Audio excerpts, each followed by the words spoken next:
pitkä odotus. Sanoin 50 vuotta odotettu.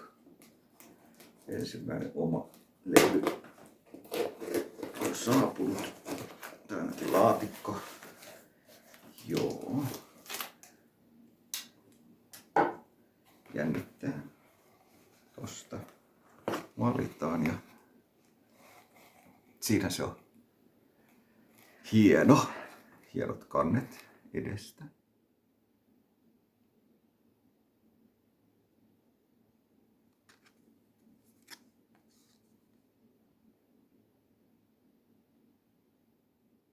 Sitten vielä, mitä siellä on lopulta sisällä.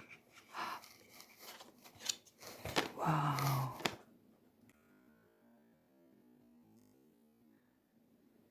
Ei voi kuin hymyillä.